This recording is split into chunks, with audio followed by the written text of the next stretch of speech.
Bismillahirrahmanirrahim.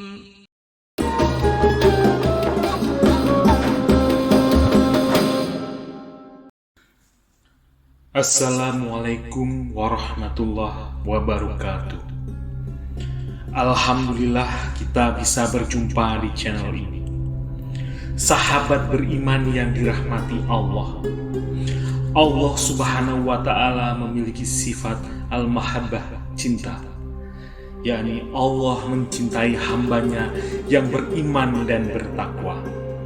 Namun cintanya tidak seperti cintanya makhluk, dan cinta Allah itu telah dibuktikan di dalam kitab dan hadis. Setiap umat muslim tentu mengharapkan keridhoannya serta kasih sayang dari Allah, karena sejatinya tidak ada kebahagiaan yang dicari setiap hamba selain dicintai Sang Penciptanya. Berikut 4 tanda cinta Allah kepada hamba muslimnya. Pertama, diterima di bumi. Saat dicinta Allah subhanahu wa ta'ala, maka seorang hamba akan mendapatkan penerimaan di muka bumi ini. Dari Abu Hurairah radhiyallahu, Rasulullah sallallahu alaihi wasallam bersabda, apabila Allah mencintai seorang hamba, maka dia menyuruh Jibril, sesungguhnya Allah mencintai fulan, maka cintailah dia. Maka Jibril pun mencintainya. Lalu Jibril menyeru penduduk langit, sesungguhnya Allah mencintai si fulan, maka cintailah dia. Maka penduduk langit pun mencintainya. Kemudian menjadi orang yang diterima di muka bumi. Hadis riwayat Al-Bukhari. Maksud orang diterima di muka bumi menurut para ahli hadis adalah dicintai oleh manusia. Ada keterkaitan cinta Allah pada seseorang dengan cinta manusia pada orang tersebut. Allah berfirman, sesungguhnya orang-orang yang beriman dan beramal soleh, kelak Allah yang Maha Pemurah akan menanamkan dalam hati mereka kasih sayang. Surah Maryam ayat 96. Allah menyebutkan bahwa Dia menjadikan untuk hamba-hambanya yang beriman dan beramal soleh sebagai orang-orang yang dikasihi dan dicintai di kalangan hamba-hambanya yang soleh. Kedua, diberikan pemahaman dan pengamalan agama. Jika Allah mencintai seorang hamba, maka Allah akan memberikan agama kepadanya, sehingga dia pun akan mudah melakukan perbuatan baik dan jauh dari perbuatan dosa. Rasulullah SAW bersabda, sesungguhnya Allah memberikan dunia kepada orang yang dicintai dan kepada orang yang tidak dicintai, namun tidak memberikan agama kecuali kepada orang yang dicintainya.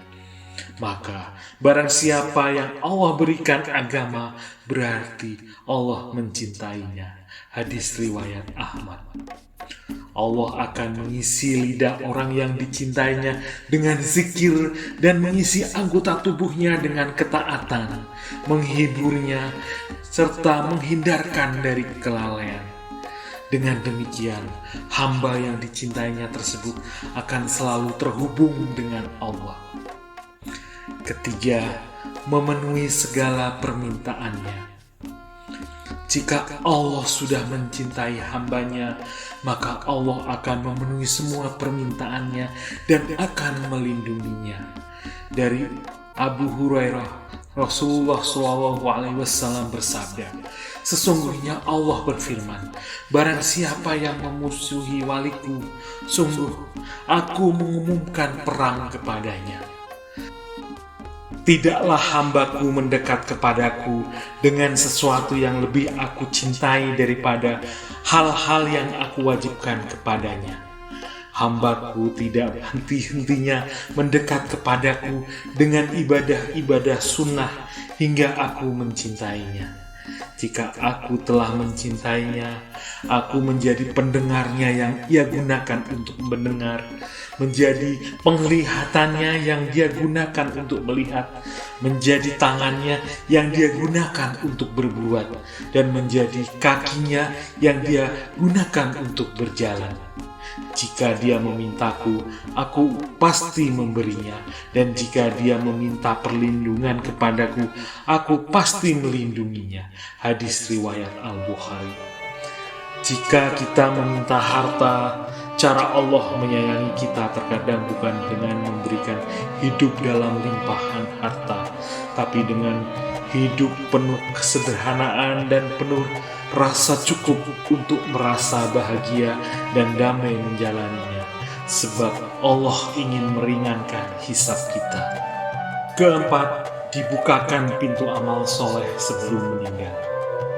Jika Allah sudah mencintai hambanya, maka dia akan diberikan kesempatan untuk beramal soleh sebelum dirinya meninggal dunia. Rasulullah bersabda, apabila Allah menginginkan kebaikan kepada seorang hamba, Allah akan jadikan dia beramal.